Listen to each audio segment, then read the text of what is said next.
Tell me about that liberation then. Then what did you do when you got the wings to really dig into citizen engagement? Wow, you know what? I listened, and again, the people that were in my life just told me, listen to what's out there. And what is very dear to me is education. As I said, I said, I'm a teacher. I feel so wholeheartedly in the investment of kids as being the future. Sounds kind of cheesy, but it is the reality of the matter. And so that is a passion that I have. One of the things that people don't realize that in the south suburbs, and I specifically come from Lakeville. And this is Lakeville, Minnesota, Yes. which is a south suburb of Minneapolis and St. Paul in the Twin Cities of Minnesota. Yes, there is struggles, there is poverty, there are children who are struggling to get to school. And this is a wealthy, This is a fairly known as, affluent, let's say, yes, right? and you would Okay. absolutely This think is that- not an inner ring. No, this is not an inner ring suburb even. In terms of poverty and challenges, I always say linguistic challenges, but to me that means cultural immigrants who are trying to get that step up that they work so hard for and they come to this country for. That exists. And I remember being at a party, I think it was a Halloween party in my second grader's classroom, and there were like 15 parents. And I was talking to a woman who was actually a teacher in another building, and she said, you know what? There are 20 parents in this building who want to help. In my school, we're lucky to get 3. And I thought, okay, that's where you see the inequity. It's not that these parents don't want to help; it's that they can't, and that's the difference. I think that. And why can't I want to talk a little bit since you're bringing this up, and when, as always, and delightfully, we're going a little off script, but I want to dig into this. It reminds me of and we live somewhat nearby and in the same school district. In fact, I was at my children's school some years ago, and it was after hours, and the principal was talking to a parent who was having a hard time getting to, it was an English as second language parents class to allow them to help support their students. Well, the parent couldn't get to the school and was wanting to walk to the school, and it must have been winter, and the principal saying, do you realize how far you live away from? So it's not always the fact that the parent is not wanting to be there or doesn't understand that they have to be there, or even in this case, overworked, and as many are. It was simply a logistic that just doesn't work. And what this principal taught me was it's often that simple, and frustratingly so. Well, and there's some work that I'm doing that is an extension of a program with 360, what used to be 360 Communities, where they have set into place, which is a social services community the groups, in this area. Yeah, the groups that are that represent leaders and the school district. They have created a formula or a template so that they have assisted these groups to come together. I believe there's one in Burnsville. I'm not sure what they've chosen, but in Lakeville, they chose early childhood education.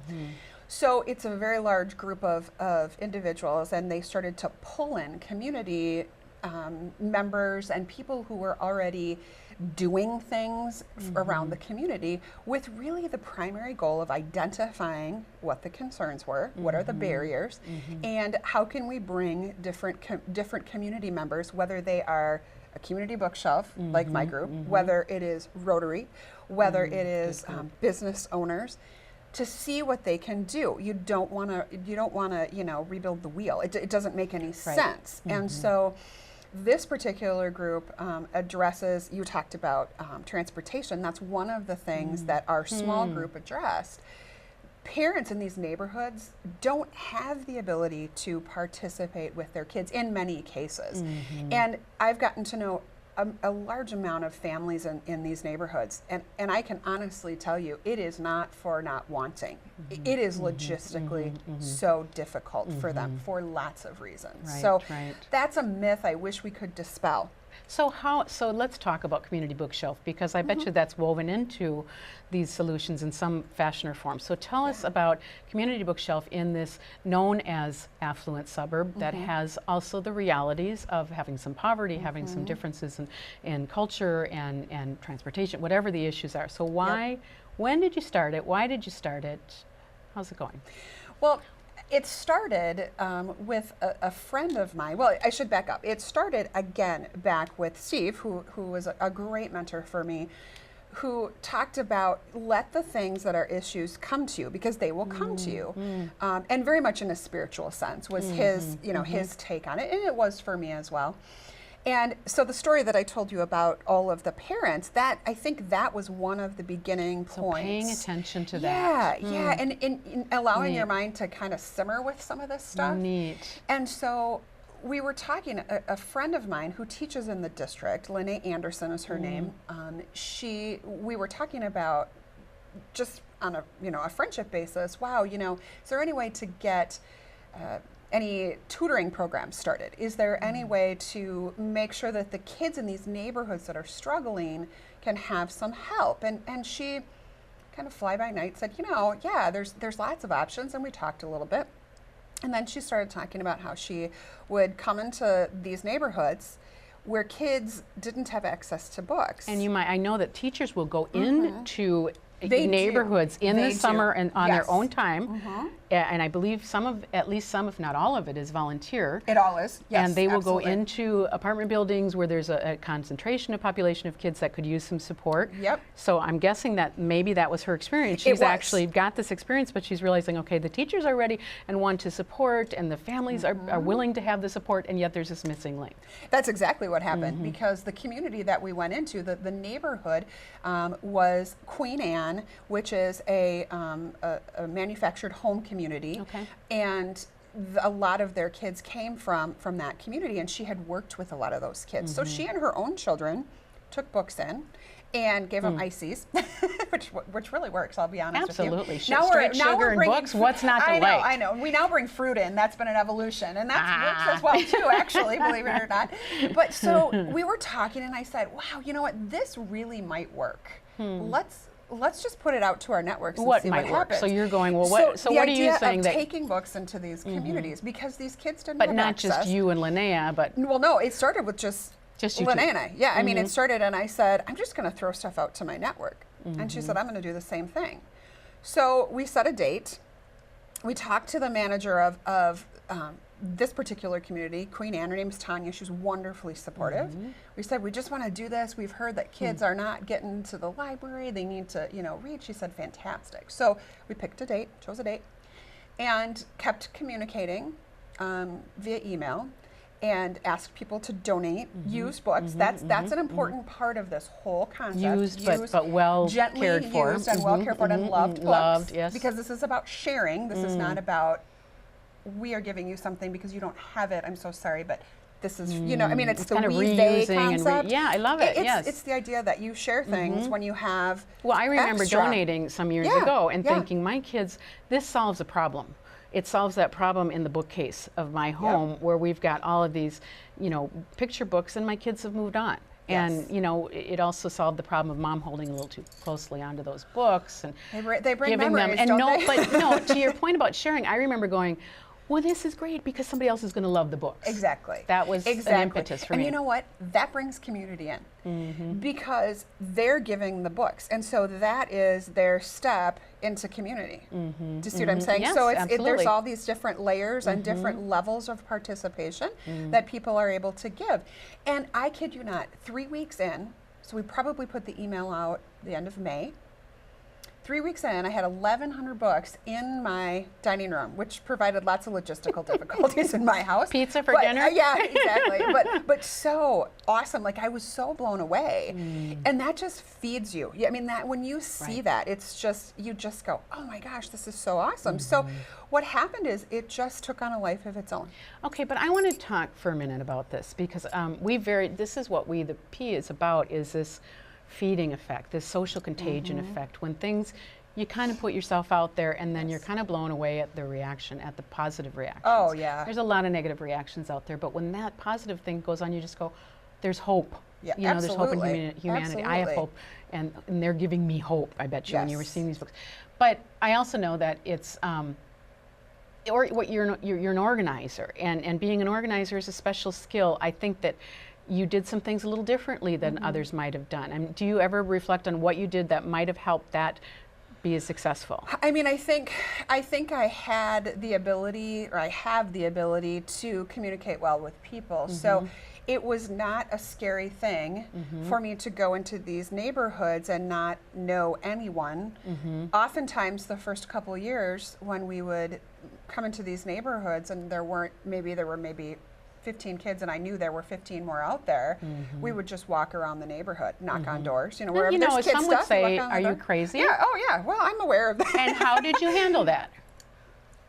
Didn't really, I don't know. I didn't really, It I didn't think about register. it. It just didn't Okay. even register. I Good, thought, good, well, good, yeah. okay, perhaps I am, but this is what I do. So yeah, it didn't register at all with me. So, so I think that's important to have kind of no fear. I don't have a whole lot of fear about stuff like that. Plus, I am continually amazed at, when you ask, you get things a lot. When you Yes. ask for things, you get them. It's that barrier of not wanting to ask, So Talk that was about a part of that. it. This not wanting, that is endemic. In Minnesota, we are Norwegian and Spanish. We do have a Some of us- wonderful yes, we have a Hispanic, good Spanish and they, like population. us Italians, have got great energies. And Absolutely. forgive me to my Norwegian and Swedish friends, but we're in that Midwest nice, and it is. I do Yes. hear this a lot. It's hard for me to ask. I don't want to assume. I don't want to offend. I don't want people to feel put upon. So how did you overcome that piece? The more I asked, the more I It the proved. more I received. It was just a domino effect, and I found that people had admiration for that, and that just helped you to motivate asking. me, for me asking, and this idea that I could ask. And Because they're sitting back going, I wish I was. Is that I kind mean, of I part think of it? You probably, think? which, Yeah. So you're which- leading by modeling, Yeah, not yeah. knowing you were. Yeah, I just, like I said, I'm very amazed at how people respond. And being able to come in and compromise, well, if we can't do this, is there a way to do it this way? So not saying this And- can't be done. Exactly, exactly. We've never done this before. We don't do it this way. Yeah. How did you handle those, or how did others handle those? There was, people accepted it. They were very, I mean, You just said, the "We've gotta figure positive it out." response, that we received back it was almost like a light bulb. It was, oh my gosh, okay, this definitely works. I think and I don't know if this fits in where we're at, but I think it's really important to understand as well that in this process, it started out about books and literacy and concern that these kids were not getting what they needed over the summer, to relationships. And so when we talk about personal stories and we talk about what those families are going through, these are my neighbors. What have you learned? These are my neighbors. So here's something. This couldn't be more appropriate for the discussion. And WetheP's challenge is that we are although we work very closely with in community groups, and we love in community groups that are meeting in community. We don't want everyone just behind a computer. And yet we also realize that the mountain is here, and it's called the internet. And so we bring the mountain to the Muhammads. Absolutely. Or the Bills and Janes and Joes and all of us. So we need to use this as a great tool, just as you use books as a great tool. But the relational piece, change doesn't happen without relationships. No, it doesn't. So talk more about that. It doesn't change because when you provide a service, so when we would bring books in as a service, and I didn't ever approach it like that, but Right. because that's not how it ever felt for me. It never felt like we and they. It felt like, oh my gosh, there's kids out there that don't have books. Well, hello. But you have an I'm in a advantage of neighborhood. being a teacher and perhaps having more exposure to kids that are Absolutely. different and families that are different. So what you're speaking to is you didn't, but you do understand that others were kind of going, we should just give them, if we're going to Absolutely. give at the church Yeah. or give money or, feed them. But you're saying, no, it's got to be something different than It does. a It hand does. down. It's got to be. Yes, it does. And it was that for me right away, like I said, because it was about kids. And it grew out of a concern that I believed that Lakeville wasn't doing what they needed to do for kids. And so what? So these kids don't succeed. If your kids succeed, isn't that enough? You'd think, If right? if Absolutely your not. students No. get A's in your class, that's not okay. That's not. I mean, why not? it's great, but I think there's a picture on Facebook out there that says, how do we know this child is not going to be able to cure cancer? There's just so much potential out there. Yeah, I mean, I'm glad my kids do well in school. Got the gamut with my 4 kids, but it's not about just my kids, it's about a larger community.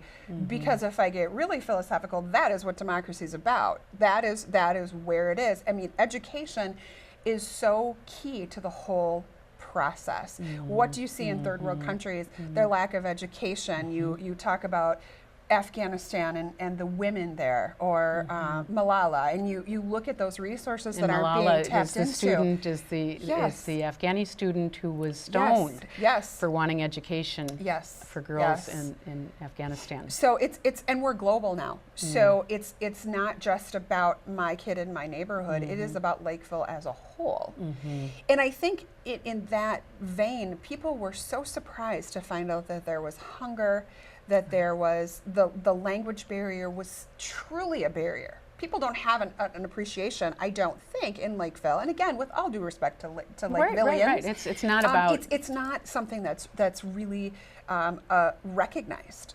And so that is I think really important, is that there's some recognition for that. So it's got to be it's a hidden reality is what I'm hearing you say. It absolutely is. It's not that people maybe even don't want it. There's certainly communities that we don't want to see it. We want them on the other side of the tracks, or whatever the case may be. What I think I'm hearing you say is it just wasn't understood. If nobody says, then we sort of think all things bumping along just fine. Yeah, absolutely. Yeah.